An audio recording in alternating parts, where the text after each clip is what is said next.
دن کے 11 بجے ہیں۔ السلام علیکم، یہ ریڈیو پاکستان ہے۔ رئیسہ قاسمی سے خبریں سنیے۔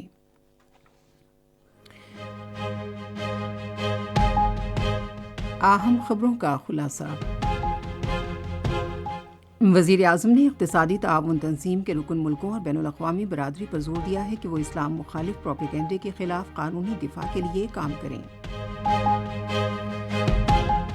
گزشتہ روز 3,000 سے زائد افغان باشندے اپنے وطن واپس گئے، جبکہ غیر قانونی طور پر پاکستان میں مقیم غیر ملکیوں کی اپنے ملکوں کو واپسی کا سلسلہ جاری ہے۔ گلگت بلتستان کے وزیر اعلیٰ نے کہا ہے کہ حکومت علاقے میں صحت اور تعلیم کے شعبوں میں بہتری کے لیے اقدامات کر رہی ہے۔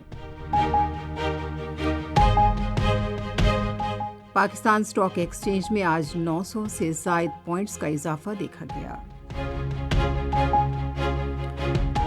خبروں کی تفصیل۔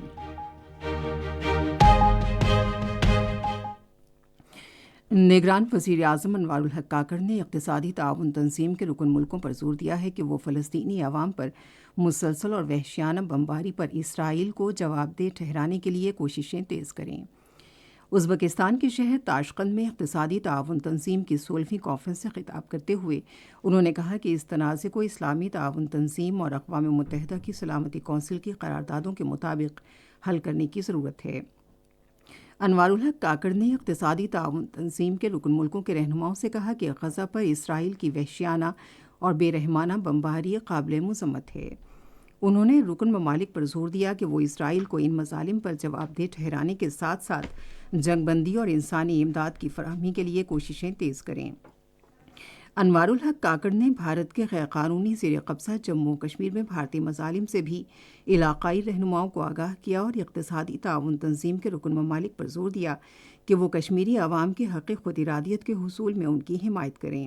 انہوں نے تشدد اور اسلام مخالف رجحان کی روک تھام کے معاملات کو بھی اجاگر کیا اور ECO کے رکن ممالک اور بین الاقوامی برادری پر زور دیا کہ وہ باہمی احترام، ہم آہنگی اور بقائے باہمی کو برقرار رکھنے اور اسلام مخالف پروپیگنڈے کی روک تھام کے لیے مل کر قانونی اقدامات کریں۔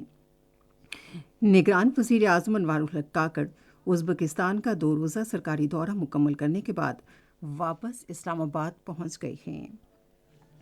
غزہ میں حکام نے کہا ہے کہ اسرائیل نے آج 3 ہسپتالوں کو نشانہ بنایا، جس سے علاج معالجے کے نظام کو خطرہ پیدا ہو گیا ہے، جبکہ محصور علاقے میں ہزاروں افراد جاں بحق ہو چکے ہیں۔ غزہ کی وزارت صحت نے کہا کہ غزہ کے 35 میں سے 18 ہسپتال اور 40 دیگر مراکز صحت اسرائیلی بمباری کی وجہ سے پہنچنے والے نقصان یا ایندھن کی کمی کی وجہ سے کام نہیں کر رہے۔ افغانوں سمیت غیر قانونی طور پر مقیم غیر ملکیوں کی ان کے ملکوں کو واپسی کا سلسلہ جاری ہے۔ ہزاروں غیر رجسٹرڈ افغان باشندے روزانہ کی بنیاد پر طورخم اور چمن بارڈر کے راستے اپنے ملک واپس جا رہے ہیں۔ تفصیلات کے مطابق گزشتہ روز 3,035 غیر قانونی افغان شہری اپنے وطن واپس گئے۔ غیر قانونی طور پر مقیم غیر ملکی باشندوں کی واپسی میں سہولت کے لیے خیبر پختونخوا اور بلوچستان کے مختلف اضلاع میں عارضی کیمپس قائم کیے گئے ہیں۔ گلگت بلتستان کے وزیر اعلیٰ گلبار خان نے کہا ہے کہ حکومت صوبے میں صحت اور تعلیم کے شعبوں میں بہتری لانے کے لیے اقدامات کر رہی ہے۔ اسکردو میں محکموں کے سربراہان کے اجلاس کی صدارت کرتے ہوئے وزیر اعلیٰ نے کہا کہ گلگت بلتستان میں نرسوں کی کمی کو پورا کرنے کے لیے جلد ہی نرسنگ کالج قائم کیا جائے گا۔ انہوں نے مزید کہا کہ اسکولوں میں اساتذہ کی کمی کو پورا کرنے کے لیے خصوصی حکمت عملی ترتیب دی جا رہی ہے، جبکہ اسکردو کے 2 ہائی اسکولوں کو جلد ہی ہائر سیکنڈری کا درجہ دیا جائے گا۔ پاکستان اسٹاک ایکسچینج میں آج کاروبار کے آغاز پر تجارتی سرگرمیوں میں بہت زیادہ تیزی دیکھی جا رہی ہے اور KSE 100 انڈیکس 900 سے زائد پوائنٹس کے اضافے کے ساتھ تاریخ میں پہلی مرتبہ 55,000 پوائنٹس کی حد عبور کر گیا ہے۔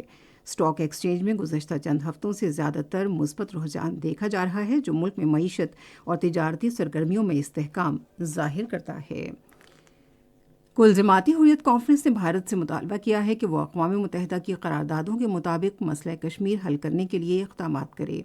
کل جماعتی حریت کانفرنس کی جیلوں میں نظر بند قیادت نے اپنے الگ الگ پیغامات میں کہا کہ غیر قانونی زیر قبضہ جموں کشمیر میں انسانی حقوق کی خلاف ورزیوں اور مسلسل خون ریزی کے پیچھے بھارت کی ہٹ دھرمی اور ضد کار فرما ہے۔ انہوں نے انسانی حقوق کی عالمی تنظیموں سے اپیل کی کہ وہ مقبوضہ علاقے میں بھارتی افواج کے غیر قانونی اور ظالمانہ کارروائیوں کا نوٹس لیں۔ نامور الغوزہ نواز مصری خان جمالی کی 43ویں برسی آج منائی جا رہی ہے۔ وہ بلوچستان کے ضلع جعفر آباد کے گاؤں رحجان جمالی میں پیدا ہوئے۔ انہوں نے نواب شاہ میں موسیقی کے آلات کا کاروبار شروع کیا، تاہم انہوں نے الغوزہ نواز کی حیثیت سے شہرت حاصل کی۔ ریڈیو پاکستان نے ان کے موسیقی کے پروگرام 3 دہائیوں تک نشر کیے۔ استاد مصری خان نے قومی اور بین الاقوامی سطح پر الغوزہ بجانے میں شہرت حاصل کی۔ ان کی خدمات کے صلے میں 1979 میں انہیں تمغہ حسن کارکردگی دیا گیا۔ مصری خان کا 1980 میں آج ہی کے دن انتقال ہوا۔ انہیں نواب شاہ کے قبرستان میں سپرد خاک کیا گیا۔